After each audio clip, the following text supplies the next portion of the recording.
Whether you're new to the Division or a seasoned player coming over from the original, the Division 2 has a number of new concepts that can seem quite overwhelming when you first get deployed into Washington DC. Although this video is more directed towards new players, you might find a few tips here that will help you on your way to getting back control of the US Capitol. There are already a number of amazing and very detailed guides out in the community, but sometimes these can be a little scary for players only just starting out. Here I attempt to simplify things a bit, while still giving you the information you need in a concise and easy to understand format. Similar to the Beginner's Guide series I ran in the Division 1, this series will start at the point of when you first step foot into Washington DC. We'll then move on to some of the more complicated builds and activities as we progress through the game.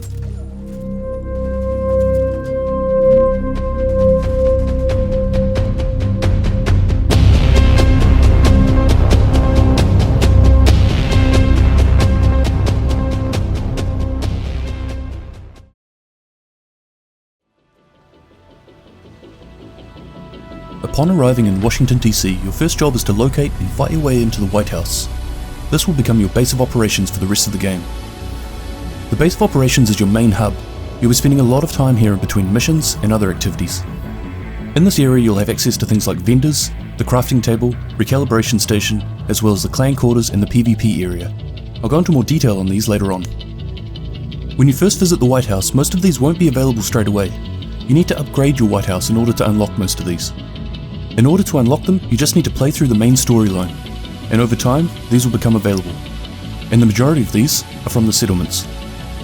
Settlements are areas where civilians have grouped together, walled off an area, and are attempting to rebuild. These are basically like a mini base of operations. Your job, as a Division agent, is to help these settlements rebuild. After performing a number of tasks, a member of the settlement will agree to come on board and work at the White House, unlocking a new vendor. Skills and perks are an important part of the Division, and these can be found at the Quartermaster. This vendor is available as soon as you walk into the White House.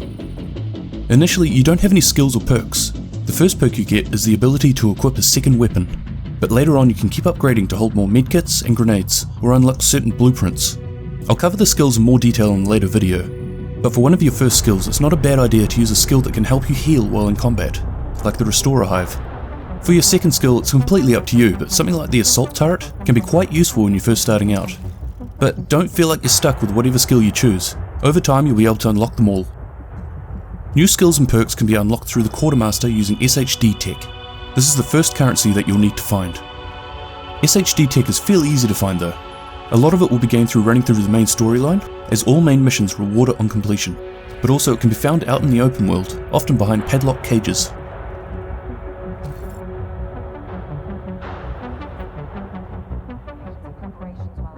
Leveling up your character will open up stronger gear and greater abilities. In the early game, the missions are the main way of progressing. Completing these will earn you the greatest rewards relative to your level. On the map they look like this. The only thing that you need to be aware of is a level associated with them. This is the level of the enemy. If your character level is under this, you'll have a hard time. So to level up your character, there's a number of other activities you can do.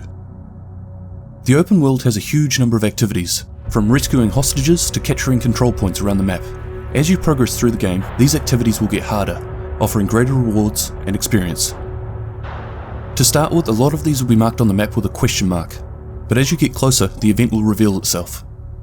These instances are quite short and usually have a few waves of enemies, and something that you need to protect or gain control of. When it comes to the control points, it's about taking over an area of the map for the civilians in the local district. When approaching the enemy control point, you can send up a flare, which will bring a number of people to assist you in clearing the enemies. All of the open world activities will reward you with experience, credits, and usually gear and or crafting blueprints. The control points are particularly lucrative and can offer you a bunch of gear once they've been captured, and also somewhere that you can fast travel to, making it easier to move around the map.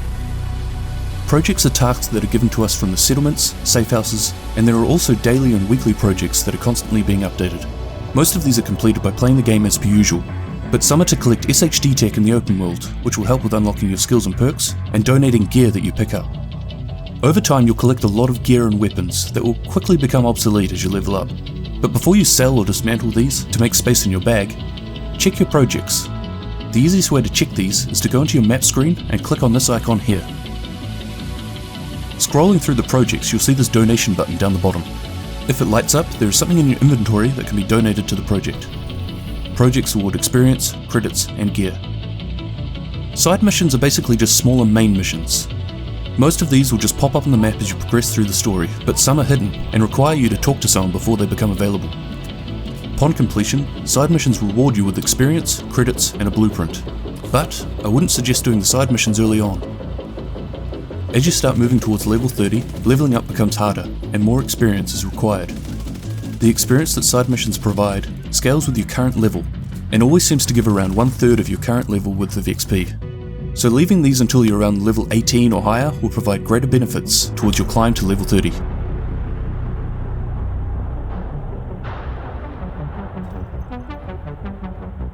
I'm only going to briefly cover this section, because this is just a video on level 1 to 30, and over this time gear and weapons you pick up will very quickly become redundant as higher level items drop, and this will continue to happen until you make it to the end game of World Tier 5.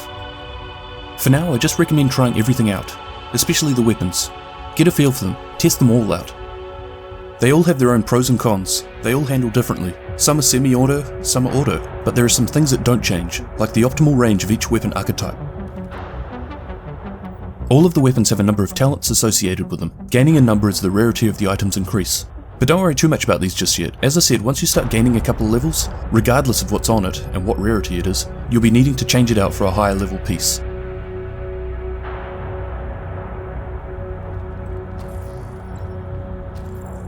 I wanted to quickly cover this because it certainly confused me, all of these random things I was picking up around the streets.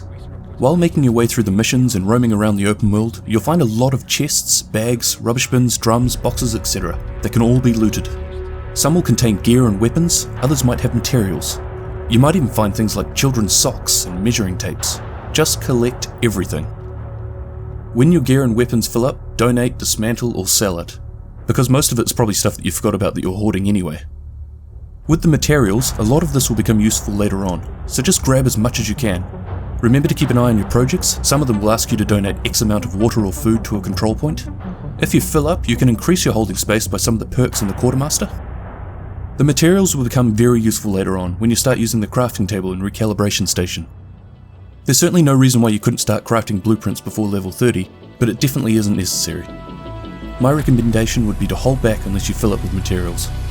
I'll go into more depth on crafting and blueprints and materials in a later video.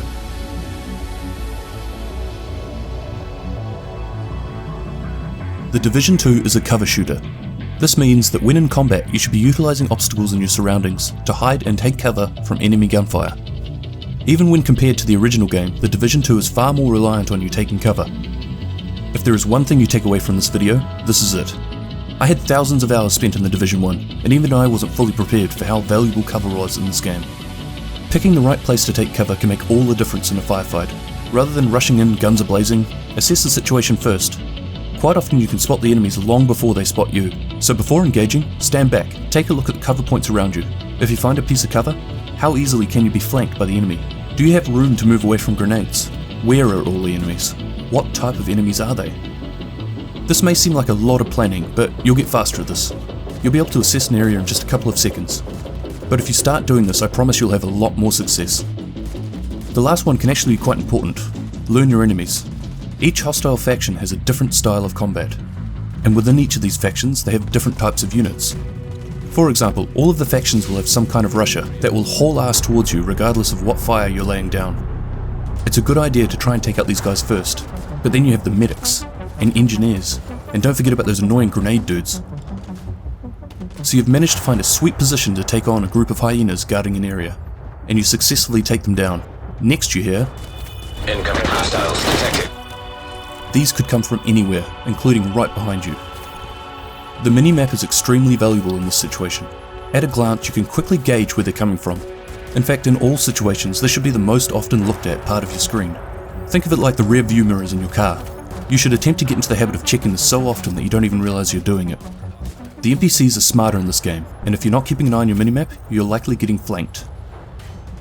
Learn your skills. I don't mean study up on them, I mean try them all out. Your skills aren't going to be overly powerful at this stage, but if you feel as though you're falling short somewhere, the right skill could change the outcome of the fight. For example, you could be a solo player, and you may be finding you're having a lot of trouble getting flanked. A well-placed assault turret will not only protect you on one side, but will also draw a lot of enemy fire. Maybe you're having trouble with keeping healed and you keep running out of armor kits. There are a number of skills that will help you heal your armor. Wife tip: rather than letting your skills run out on their own, manually shut them down. This can dramatically shorten the cooldown towards their next use. Thanks, wifey. The skill options are huge, and I'll actually be doing another guide on this soon, but until then, just try them all out.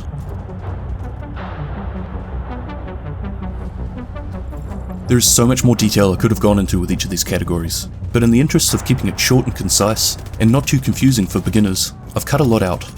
There are also a number of other areas I was going to talk about, but for now, this is more than enough to get you on your way to level 30.